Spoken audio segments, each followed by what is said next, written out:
Hey guys, welcome back to a brand new video. Today we're going to be reviewing the Squiddy clone. This guy is, right off the bat I'm going to say, if your budget is $5 to $15, get one of these. They are really solid for the price. This one is the black graffiti model. I did actually order the vector model, which had like a bunch of mathematical stuff, but I only realized like 4 days ago that I actually got the wrong model. Although it's slightly green, actually. I don't know if the sun will show it, but it is like, it has a very light green tinge to it, which I do quite like. It gives it a little like hint of color despite it being black. And I do have to be careful because my finger is still kind of busted from the last video, if you haven't seen that. How would I say that it flips? Honestly, kind of like a Kraken. It's kind of busted in terms of this thing does more or less every other trick. Well, like every trick that you throw at it, right, it'll do chokers and stuff. It's got enough grip despite having no kind of handle patterns or whatever. It just has enough grip due to the plastic being fairly grippy. And this texture actually from this graffiti pattern does also make it quite grippy. I think the aeroplane model that I also have for my sister actually sounds a bit better.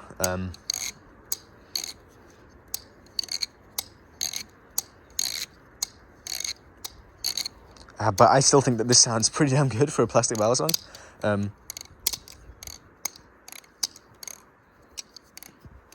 Like, I can't complain about that, man. It's bouncy, it's clacky, and you know, as a travel balisong, it's super light, right? So it's not going to affect your bag weight too much. Hopefully, the like the Squiddy Owl or something would be something to replace this, right? In terms of if you want like a travel safe balisong that you can take everywhere. That's a bit heavier, obviously, but honestly, I do quite enjoy this. This is a really solid balisong. I pick this up at nighttime, or if I'm around something fragile, or if I'm around like kids. You know, this is definitely something to be carrying around because it's like something that you can hand to someone. Obviously, there's no chance of anyone getting injured whatsoever. Like, you could probably not even use this as a butter knife. And it's something that people can like learn, kind of just stuff on, and it's a super nice trainer.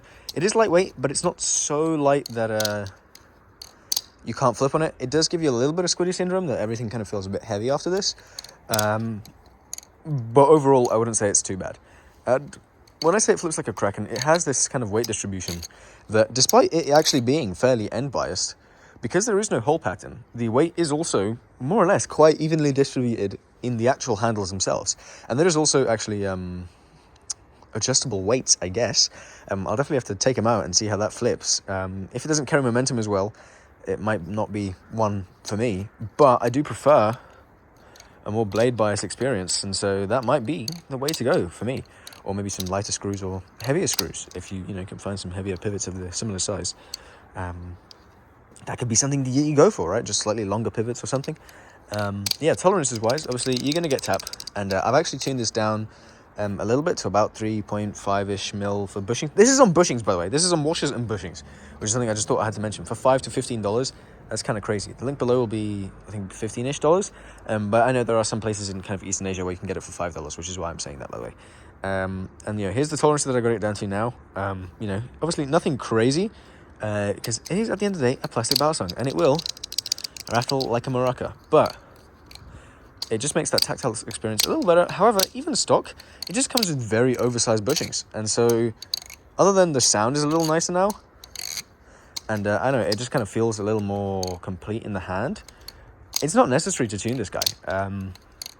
And, you know, obviously the tune may impact my opinions a little bit in terms of, you know, I might think it's a slightly better flipper than it might be than without the tune. But honestly, no, because I only tuned this recently, and for quite a while I had a tuned one and a not tuned one. This was the not tuned one until recently. I just tuned it because I just got bored, and I was just like, yeah, I'll tune it. And so now that they're both tuned, they both work really well. And, you know, it's kind of one of those things, even if you take out the washers, or the bushing, sorry, you still have a pretty damn good washer balisong. Yeah, sure, the screws might get loose if they're not like tight enough, but you can just Loctite them, and then it's so light that the Loctite shouldn't come undone. You can even probably use like the weak Loctite. You know, I would say just use blue thread locker. It just works. But yeah, it does every kind of trick you want. It's a light handle bias, which is why I say it kind of flips a little like a Kraken. It's not as neutral as the live blade, but it definitely has like similarities of like the way it carries momentum. in this kind of, not necessarily the most engaging kind of way. I just say that about kind of handlebars balisongs. They aren't as like inspiring to flip. I don't really have a terminology that I can use that's that quite captures how I feel about them. But it has this kind of traditional handlebars kind of feel, but not so handlebars that it doesn't like not fan, right? You can see there's a little bit of drag, but I still think overall it does flip incredibly well. It'll 0G Chaplin. With my finger, it's a bit painful, and so I'm going to try to avoid doing that. But overall, I really cannot complain with this. I'm going to take this to Australia, so you might be seeing quite a bit of this on the channel.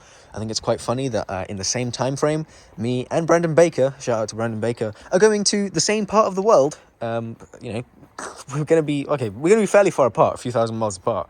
No, maybe not a few thousand, but maybe a good 1,000 odd miles apart. But I do think that's cool, that it is strictly for kind of holiday. I will be making content. Well, I might not be making content, but I will be releasing content in the February time. Just because obviously my channel isn't as sustainable as the Will Hirsch channel or the Will Hirsch Flips channel. And I don't have two people running it, so I can't kind of just take a break. But then again, he's also not taking a break. He's also been crunching recently and kind of grinding to get some videos out for February, right? Because there's something happening on the February, the Squiddy WH is dropping or something like that on the 7th, the 14th.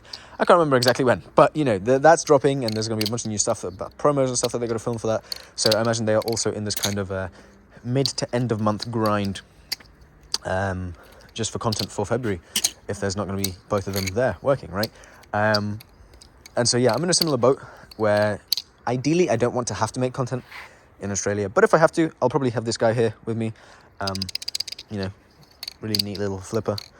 And yeah, I just cannot believe the amount of value you get for this. It is, I believe, T8 and T6. However, T7 and T9 do fit as well. So that's what I've been using, just to have slightly bigger bits to kind of crank in there. And the screws, they do not strip. Like, they stripped my hardware before these things stripped this. So these screws are actually kind of solid. Like, I'm surprised, right? Even the T6 ones are surprisingly good. You can see there, that's the most stripped that they've gotten. And they still bite onto your bits, right? So, hang on. That didn't sound right. But yeah, no, honestly, this is a really fantastic flipper, and I do recommend it. In terms of flipping, I'm going to give it like a good 6.5 out of 10. I'd say it's better than like quite a bit of knives. Yeah, I'd say about 6.5 out of 10 in terms of, you know, it flips very consistently. It's nothing crazy. It doesn't quite align with what I like in a knife, but it's enough that I think for the 3 weeks or so that I'm there, it should kind of hold up my balisong needs, my flipping tendencies, so to speak. Looks-wise, I mean, you can decide for yourself on the looks-wise. I don't think I can rate it, really. I mean, it's a plastic balisong, right? Like, how cool can they really look?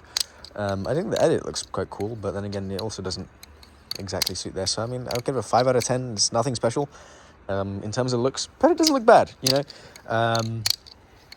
Tolerances, you know, I'm actually going to give it a 5 as well, because the tolerances, whereas they are not fantastic, in fact, you know what? I'm going to give it a 7, actually. Whereas the tolerances are not fantastic in terms of, you know, no tap, you know, no play. Like, for example, like the Orca trainer, you can get to no tap, for example, with, like, very little play. And the tolerances on that overall are pretty damn solid with the tune. So there's an asterisk there. So even they're not perfect.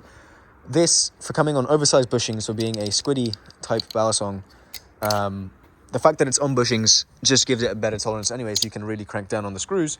The fact that that's even a thing is really just amazing to me in general. And so that's why it gets kind of that kind of score for tolerances. Sound, I'll give it a 6. It's not my favorite sound, but it's not bad. It's better than average, actually. It's better than quite a few balisongs. It's very nice. It's not super loud. I just don't like that sound.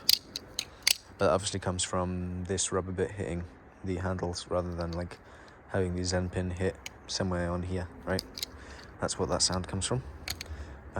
Which is interesting. I think they probably could have made it work so that the Zen pin kind of does hit the blade and it handles a little bit more normal. But I guess it is what it is. I wonder why a Zenpin construction couldn't work on both sides, so it just does handle like a standard Zenpin knife. I'm sure there's a reason as to why they do this kind of weight with the bits there, but is what it is at the end of the day. But yeah, thank you guys so much for watching. Feel free to leave a like. If you enjoyed the video, please do leave a like. Helps out the algorithm. Leave a comment as well. Love the interactions. I love reading you guys' comments. And don't forget to drop a subscribe as well. If you want to support the channel out a little bit, you can hit the join button or the super thanks button. Any support is appreciated. Helps me getting content out to you guys with different balies. Yeah, check out the pinned comment for a link to buy one of these guys. Yeah, I hope you guys have a great day, and I'll see you guys in the next one. Peace.